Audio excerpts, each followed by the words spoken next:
mooy grenadine. Ça les balles ta grenadine. J'ai jamais vu une bière comme ça. Ça c'est parfait. Par contre Moussa, tu parleras assez fort. Ouais. Parce que le micro, il est là. Il est là le micro. Ok. Qu'on t'entende bien, tu vois.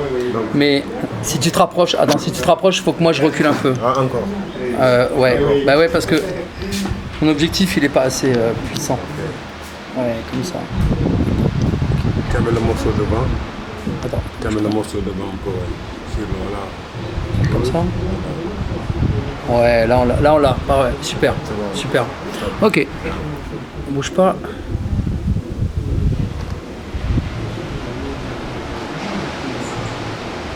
Parfait. Génial. Un peu génial. Ok.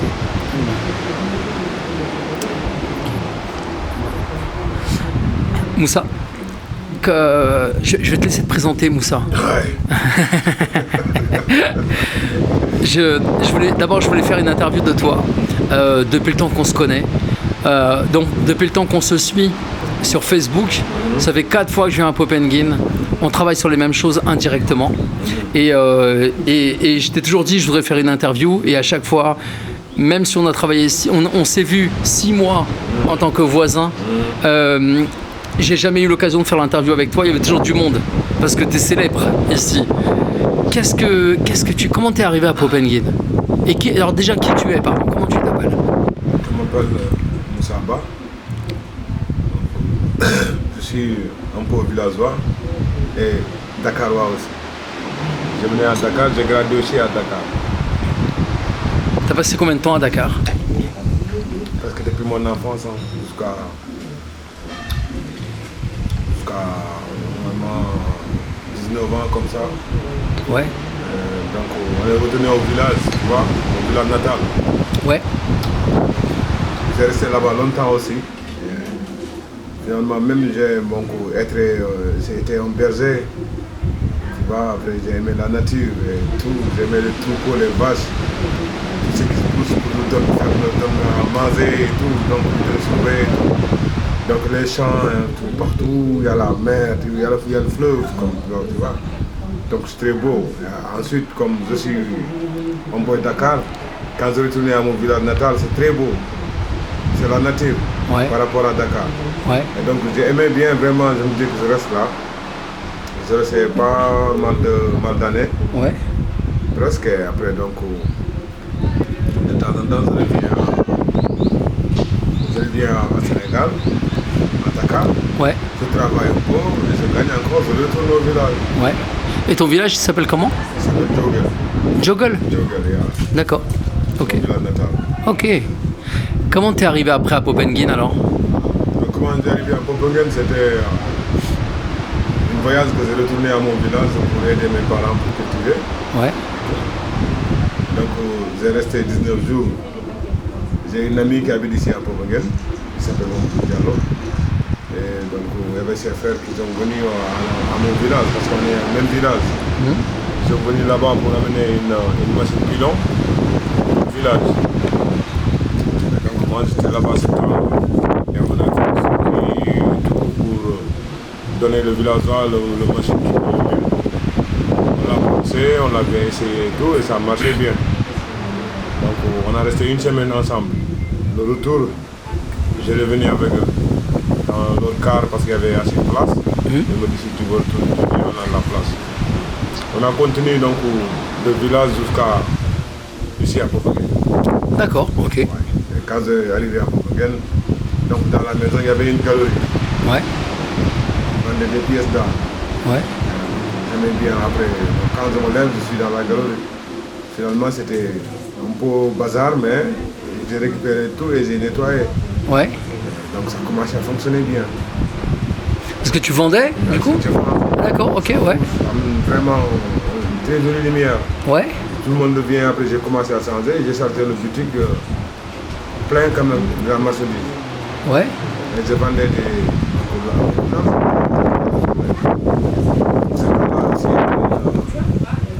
y avait un restaurant qui s'appelait Cœur de Sable, qui était ici. Il y avait beaucoup de monde aussi. Donc, ça marchait vraiment bien. Finalement, donc, c'était pour quelqu'un d'autre. Et donc, je me dis que pourquoi pas moi, je ne fais pas de trucs à moi-même. Ouais. Après, donc, j'ai laissé là-bas. J'ai sorti sur la route pour trouver un bon endroit pour essayer de faire une galerie. Ouais. C'est comme ça que... Comment ils t'ont accueilli à Popengin au début? C'est facile ou difficile? Parce que tu arrives dans un village où c'est pas chez toi et tu te dis, bah, tiens, je vais prendre un emplacement, je vais faire des trucs, ils t'ont accepté? Oui, c'est facile pour moi. Tu sais, quelque chose, si tu le vois, c'est à toi-même de l'incarner pour le savoir. Parce que quand tu viens dans une village ou quand tu viens quelque part d'autre, tu ne connais pas les gens qui sont là-bas, il faut que tu fasses doucement. Petit à petit. Légui. Tu parles avec tout le monde. Et après tu vas voir que si ce que je veux faire, ça va marcher ou ça ne marche pas. Ouais.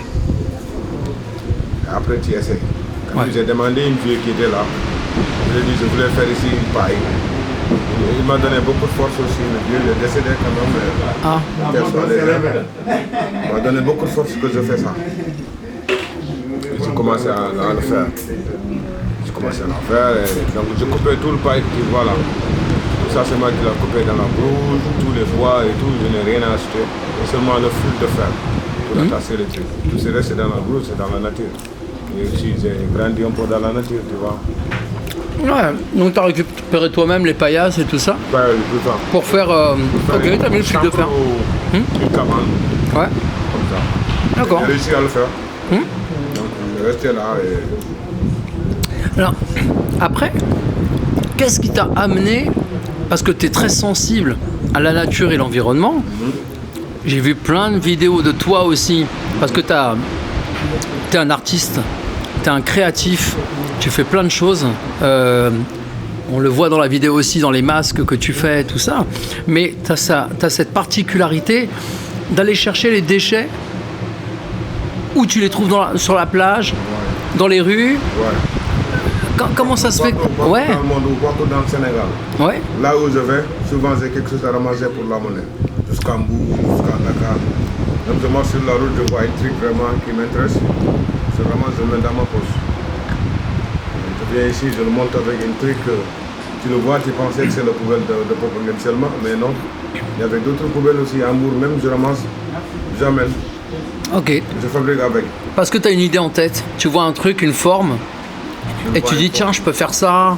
Ça peut faire quelque chose, ça peut me servir quelque chose. Ouais. Je ramasse. Ouais. Et si je ramasse vraiment, ça va me servir quelque chose de bien que je veux voir. Ouais. Mais tu as appris tout seul. Ouais, j'ai appris tout seul quand même avec la récupération. Ouais. Donc la peinture, une amie, c'est lui qui m'a fait une petite branchement au début. Il s'appelait Ablaï, il habite à, comment ça s'appelle encore, à Médina. Donc on s'est vu, donc c'est ici qu'on s'est accroché, là. Il m'a donné une trick sur le papier. C'est des trucs de collage, donc des personnages encore, des collages, donc il y en a beaucoup dans le Sénégal. Donc ça m'a permis d'avancer avec des petites collages. Finalement, j'ai commencé à changer les collages et tout. Quand je vois les formes sur le toile, je me dis que ces formes, c'est possible sur les déchets aussi. C'est pour cela que je ramasse une boîte, je mets des jus avec. Parce que tout ce que je fais au début, c'est dans la nature, c'est dans les poubelles, quoi. Finalement, tout ce que je fais, c'est dans la poubelle. Vraiment tout ce qui est poubelle. Donc, je nettoie, je mets un peu de eau de javel, je lave, après je commence à trier mes tris, je monte, j'approche. Ça fait mal quand même. Ah oui, c'est du boulot, oui. Ah ouais, c'est une poubelle organisée, tu vois. Il faut que tu l'organises comme ça que tout le monde, quand il voit le poubelle même, il le veut. Ouais. Il aime le poubelle quoi, parce que c'est bien fait quoi, c'est bien rangé ou bien c'est honnête matière maintenant. Tu joues sur les formes géométriques. Je vois des ronds, des ronds. Voilà, des traits. Le tableau, la peinture, voilà. fait beaucoup de ronds. Ouais. Et même sur tes sculptures, les têtes, tout ça, je regardais les formes. Ouais. Et c'est vrai que tout ce que tu récupères, il y a ces formes géométriques qui sont là. Ouais. Souvent c'est comme ça, parce que le rond, nous quand on disait avec les parents, les villageois, donc le rond c'est une protection. C'est pour cela au début au village, tous les cases, c'est des cases rondes. C'est une protection. C'est vrai. Même avec le vent, comme il y avait beaucoup de vent qui vient, quand le vent il vient avec une truc vent, ça passe vite quoi. Pas Ça mal. fait pas mal parce que c'est de la paille et de l'argile. Ouais. Les champs, tu vois. Ils ont une protection. En même temps, si tu es dans une ronde comme ça, tu es dans une protection en même temps. D'accord. Parce qu'au début, comme il y avait des gars qui ont beaucoup de force, ils viennent pour voler les troupeaux ou bien les vaches dans les maisons. Parce qu'ils c'est les plus forts. Ouais. Quand ils ont fait tout le rond, tous les maisons dans le village, si les gens ils viennent dans la nuit, ils ne voient rien. C'est ma D'accord. protection. Ok. Parce que les parents ils disent quand tu es perdu dans la brousse, si c'est un peu c'est de la nuit, tu veux dormir, tu peux tracer une ronde comme ça et tu dors dedans. Rien ne te touche. D'accord. Tu vois. Ok. Donc c'est pour cela que j'aime bien. Tradition ancestrale de Exactement. ça. J'aime bien Ok. les ronds. Dans mes tableaux, dans mes récupérations, tout ça vraiment. D'accord. C'est pour là que j'aime m'inspirer sur le rond. Ok. J'ai bien fait de poser la question. Effectivement. Yeah. Il y a un autre truc aussi, Moussa, c'est que tu représentes souvent dans tes vidéos que j'ai vues, tu es habillé en monsieur poubelle, monsieur déchet, Ouais. en fait. Ouais. Comment ça se fait qu'on t'a demandé un costume pour faire ça? C'est ça, un jour, on t'a demandé... Non. comment ça se passe? Mais quand j'ai fait le costume, jusqu'à même pas une semaine, il y avait un gars qui m'a demandé ça. Et je lui ai dit, j'ai une costume. Même D'accord. pas une semaine. Ah ouais. Ouais, après j'ai fait un reportage avec une monsieur ici. Oui. Oui, un gars qui vient de Dakar qui fait un reportage pour les décès. C'est le premier jour que je l'ai porté, on est parti au village, on a fait une défilé avec ça. D'accord, c'est ça que j'avais vu sur Facebook, tu défilé dans les villages avec en monsieur déchet, monsieur poubelle, quoi. C'est vrai que c'est... Ouais. C'est... Parce waouh. que, ouais, quand tu parles avec les gens, si tu le veux montrer les décès, souvent les endroits qu'on fait les réunions, ou les endroits qu'on parle pour les décès, tu ne vois pas les décès là-bas. Et du moins, c'est propre. Eh oui. C'est pour cela que j'ai porté le poubelle, pour venir jusqu'à dans la salle. Comme ça, vous me voyez, on parle même de la poubelle, donc les poubelles sont là. Ça, c'est une bouteille, ça ne mord pas. Ça, c'est une plaque, ça, c'est une truc. Tout est dans le costume. Ouais. Donc, c'était juste de l'instant qu'il voit les poubelles sur le sang. Tu vois les poubelles tout de suite, tu vois. Parce qu'on parle des poubelles, donc les poubelles sont là. Une poubelle qui bouge. Donc, même moi, je parle avec les gens. Je bouge, je dis, je suis le poubelle. Si vous ne m'êtes pas bien protégé, vous ne m'êtes pas bien nettoyé, bien gardé, je vais casser tout. T'es dans la provocation. Je vais vous tuer même vous. Ouais. J'amène des moustiques, je suis fort, regardez-moi, ok. Il faut m'arranger, il faut me nettoyer, il faut me ranger à côté. Quoi. Là, je suis, même moi, poubelle, je suis content. Il y a une sagesse derrière. Hein. Sagesse. Exactement. Tu provoques pour éveiller les consciences. Et en même temps, il y a une sagesse pour dire, voilà, pour faire passer un message. Exactement. Un message qui t'y voit, quoi. Comme ça, tout de suite. Waouh. Ok. Il faut l'arrêter, quoi. Ouais. On arrête. Je voulais te poser une dernière question, Moussa. Si tu avais quelque chose à dire aux gens, aujourd'hui, à Popenguine, on va parler que de Popenguine. Voilà. On ne parlera pas de Dakar ni rien. Concernant les déchets, l'aluminium, le verre, le plastique, les cigarettes, les mégots de cigarettes aussi. Les mégots de cigarettes, c'est souvent. Ouais, bah tiens, justement, il sort un paquet là, tu dis rien. On dit mégots de cigarettes, il sort un paquet de cigarettes. Tu vois. Donc, qu'est-ce que tu aurais à leur dire? Qu'est-ce que tu aimerais leur dire pour modifier leur comportement?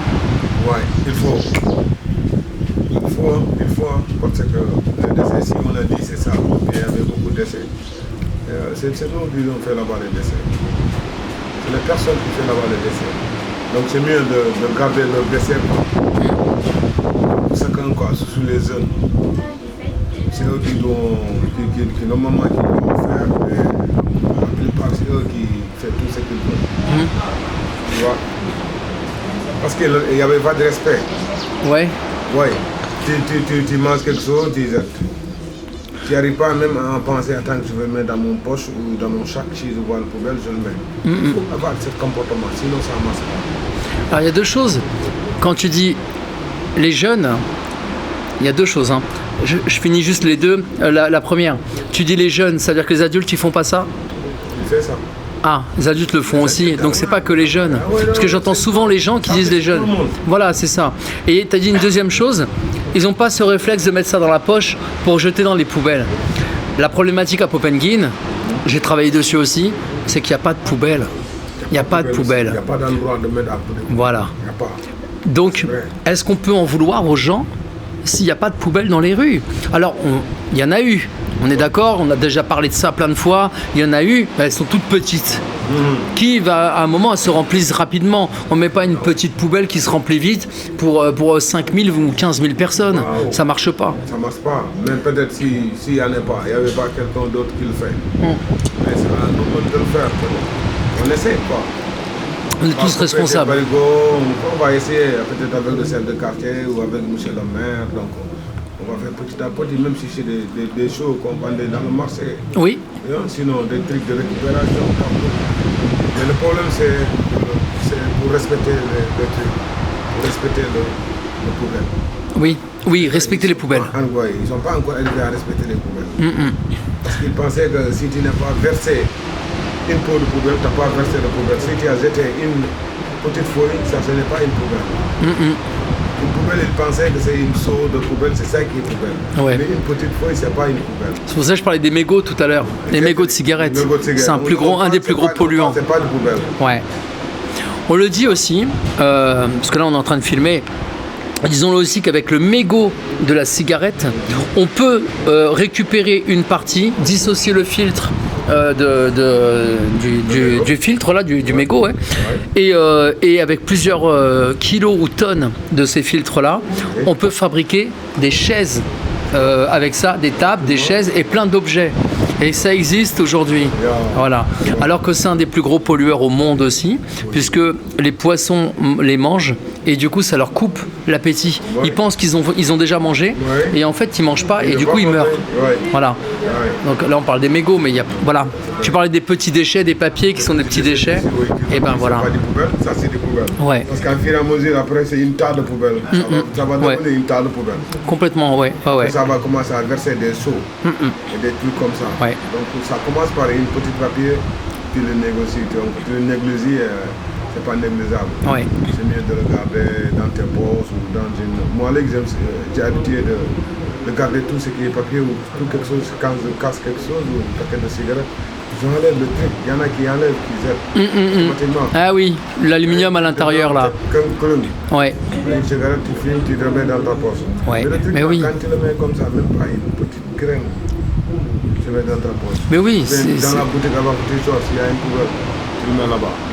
Mais il y en a qui le font. Ouais. Mais la majeure partie, il y en a beaucoup qui ne le font pas. C'est un réflexe en fait de jeter par terre. Hein. C'est vraiment un réflexe. Parce que c'est ce réflexe qu'il faut casser aussi. Parce que les gens ils le comprennent. Ils savent que quand tu jettes par terre, c'est dégueulasse. Mais ils n'ont pas ce réflexe de jeter dans une poubelle. Donc il faut du temps et il faut aussi des panneaux visuels, je pense. De ça, quoi, aussi. Et puis des sensibilisations comme tu fais toi. La sensibilisation, c'est mieux. Que même les panneaux. Parce que les panneaux, souvent, nous, on n'arrive pas à regarder les panneaux. Comme nous en France, hein. Comme nous en France. Mais en France, ça a pris du temps. Vous ne demandez pas quand même, vous regardez tout le temps les tableaux, il y a indiqué tout. Ça dépend. Non, mais ici, souvent, ici, il n'y a rien, hein. Il n'y a pas de tableau. Alors, là, tu demandes pas. Ouais, on a vu tout à l'heure, enfin j'ai filmé le bidon que tu as mis au milieu, le bidon de nettoyage. C'est-à-dire que c'est un récupérateur de plastique et il y a des dessins dessus. Donc il y a bien des dessins. Les dessins, c'est mieux. Donc ça marche. C'est bon, ça. Tu vois. Oui, quand je dis des panneaux, je pense aux dessins. C'est ça que je veux dire. Alors, des dessins quand même. Oui, je pense qu'il faut multiplier ça. C'est pas écrit seulement parce que tout le monde ici, ils ont parlé à l'école. Bah. Ouais, quand tu écris, il faut que tu mettes des dessins qui montrent que ça parle de ça. Comme ça, bon. Nous on comprend, nous les alphabets, on connaît. Bah, tout le monde connaîtra alors. En tout cas, merci beaucoup Moussa pour ton interview. Et tout le temps que je voulais la faire, là c'est fait. C'est beau. De le Dieu.